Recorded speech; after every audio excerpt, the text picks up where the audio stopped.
Daniel Martin had spent half his life riding the highways at night, and he always said the road had a way of putting people where they were needed. That's why, at midnight, he was at a quiet gas station filling up his Harley when he heard it. Soft crying, the kind that comes from someone who's been hopeless for a long time. At the next pump stood a young girl, maybe 19, counting coins with shaking hands. Quarters, dimes, $3 total. Her Honda was bone dry. She kept rearranging the coins like she was trying to make them multiply. Daniel didn't ask. He didn't need to. He walked over and slid his credit card into her pump. "Please stop," she whispered, grabbing his arm with trembling fingers. "Please don't do this."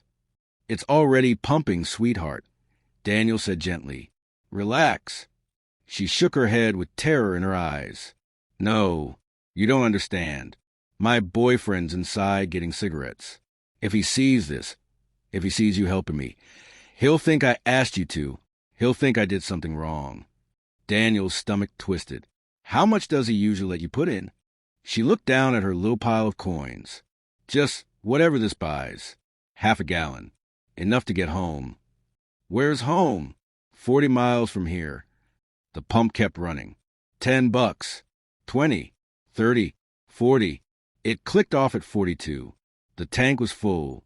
The girl gasped like someone had just pulled the pin on a grenade. "Oh, God, he's going to kill me. Why would you do that?" Daniel didn't answer. He already saw the bruises she kept trying to hide with long sleeves and crossed arms. "Please," she begged, "just leave. Please leave before he comes out." "I'm not leaving you here," Daniel said. "You're making it worse," she hissed. "He'll think I planned this." Her entire body suddenly went rigid. "He's coming." Tyler walked out of the store like a storm in human form. Mid-20s, muscle shirt, prison tattoos, the kind of guy who thinks anger is a personality. He took one look at Daniel and then at the girl. Dark rage flooded his face.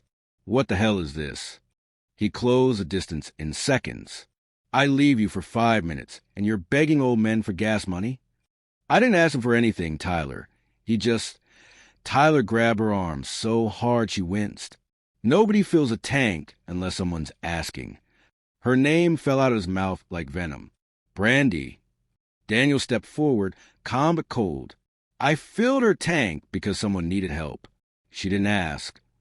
Tyler looked him up and down. Gray beard, leather vest covered in old patches, 6'3" with shoulders like a brick wall. Not a man Tyler could intimidate. "Mind your own business, old man." Tyler spat. "Get in the car, Brandy. Now." Daniel stepped between her and the car. "I don't think she wants to go with you." Tyler laughed like it was the funniest thing he'd ever heard. "Brandy, tell this guy you want to come with me." Daniel ignored him and asked her one question. "Do you feel safe with him? Right now. Tell the truth." "She feels fine," Tyler shouted. But Brandy wasn't speaking. She stood hugging her arms, crying silently. "Brandy," Daniel said softly, "do you want to get in that car with him?" She whispered 2 words that changed the night. "Help me?" Tyler exploded. He swung at Daniel like a wild animal. Daniel caught his fist midair and slammed him against the car so fast the entire pump shook.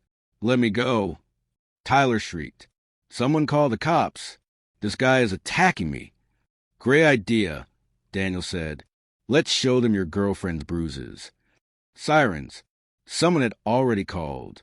2 squad cars pulled in with lights flashing. "Sir, release him," the officer ordered. Daniel stepped back. Tyler immediately pointed at him. "That psycho assaulted me. Arrest him." The officer looked at Daniel. "True." I stopped him from grabbing his girlfriend, who's covered in bruises and terrified him. The second officer, a woman, knelt beside Brandy, who was curled on the curb, shaking. "Do you need medical help?" "I just want to go home," Brandy cried. "To my mom's house in Nebraska. Tyler made me move here 6 months ago." The first officer's radio crackled. "We've got 2 active warrants on Tyler Henderson. Domestic violence in Missouri. Failure to appear in Kansas." Tyler's face drained white. "Those were mistakes." They cuffed him and threw him in the back of the patrol car. He screamed threats through the window until they drove away. Brandy walked over to Daniel, wiping her cheeks. "You saved my life," she whispered. She pulled up her sleeves, revealing bruises in every shape and size. "He did this yesterday because I smiled at a cashier." Daniel felt something inside him crack. "How long has this been happening?" "Since we got here. He never let me have more than $3, just enough for gas, so I couldn't leave." A domestic violence advocate arrived. While officers took statements, Daniel opened his wallet and handed Brandy $300. I can't take this," she cried. "Yes, you can," Daniel said. "And you will. You get yourself home to Nebraska." She hugged him tight. "How do I ever pay you back?" "Simple," Daniel said. "Help someone else someday." The advocate drove her to a shelter with a police escort. Daniel stayed until they left, watching the car disappear into the darkness. 2 weeks later, he called the shelter to check on her. "She made it home," the advocate said. "She also left something for you." Daniel rode there that same day. The advocate handed him an envelope with neat handwriting. "Dear Mr. Daniel, I'm home and I'm safe. You gave me back my life. I'm enrolling in college to become a social worker, so I can help other women escape situations like mine. Because of you, I get to dream again. Forever grateful, Brandy." 3 years passed. Brandy graduated college and became a counselor at a domestic violence center in Nebraska. She sent Daniel updates sometimes: women she helped, lives she saved, victories she witnessed. Last month, she sent him a picture standing next to her new car. "Bought it with my first paycheck. It always has a full tank. Tyler is still in prison. 15 years. He won't harm anyone for a long time."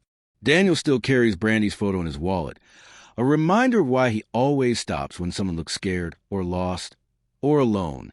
He tells the story often in his clubhouse, the night he filled a tank and changed a girl's entire future. Bikers don't need applause or capes or headlines. They just need one thing: a reason to do the right thing. Sometimes that reason is a crying girl with $3 in coins and a lifetime of bruises. Sometimes heroes ride Harleys. And sometimes saving someone's life starts with 3 words. Do you feel safe? If you believe bikers are good people, hit like, comment, and subscribe.